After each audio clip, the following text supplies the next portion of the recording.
everybody, how are you going? Brooklyn here. Thank you so much for watching. Today I want to talk with you about my all-time favorite book, which is called The Alchemist, and it's an absolute must read for psychologists, for coaches, for mindset coaches, for therapists. If you're in a helping profession, then this is absolutely an amazing find. But before I go into that, if you haven't registered for the Aligned Business Workshops yet, please do. I'll pop a link in the comments. They're coming up in Melbourne on May 6th, Sydney on May 20th, and then in Brisbane on the 24th of June. I can't wait to see you there. I'm going to show you how to close sales painlessly in your private practice coaching business. I'm going to show you how to call in clients. I'm going to show you how to feel more confident, shift your limiting beliefs, and so much more. Bring a problem, let's solve it.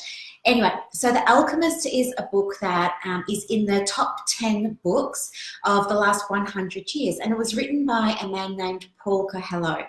And it's a story about a Spanish boy named Santiago, and he's a shepherd boy, and he decides one day that he is going to go on a pilgrimage, or he's going to travel to the Egyptian pyramids in search of treasure. Now, as a reader, we never actually know what the particular treasure is that he's looking for, but the journey itself shows all of the challenges and obstacles that Santiago has to go through. And for those of you who are heart-centered, soul-based entrepreneurs, you are really going to love the archetypes that are presented in this book. It is so deep and so profound. It's a very simple read. It's only a short book. I think it's about 140 pages or so, but it's a type of book that you can read a couple of times and you can appreciate the different sentiments that are being conveyed throughout it. And you'll see in that book that, in a way, it kind of represents perhaps what one of our clients' journeys might be like for them, and also helps us have our own sort of light bulb moments and teaches us different angles and different perspectives for looking at situations. So I think it's a very, very powerful book. It's not in the top 10 books of the last 100 years for nothing.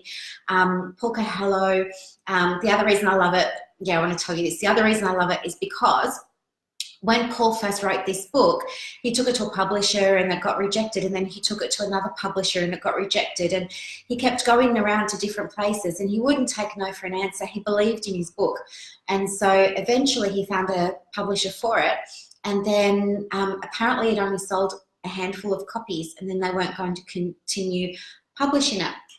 But what I really love is that he just knew that this book was an important piece of work. And so he continued to believe in what he was doing. He continued to believe in his message. And that's why, in the end, it ended up getting published. And now look, it's had a profound impact on the lives of hundreds of millions of people all over the world. And hey, for those of us who are coaches or psychologists or therapists all wanting to make an impact, this is a really good example that it can be done. Anybody can do it. If Paul can do it, then you can absolutely do it too. If you haven't grabbed a copy, there's a really cool anniversary edition. You can get it for less than $20. It's on Book Depository, and it's also on Booktopia. The name is Paul Coelho, Coehlo. If you have read the book, give me your thoughts, because I would love to hear what you took away from it as well. Anyway, thank you so much for watching me. I hope you have a really beautiful day. Bye, guys.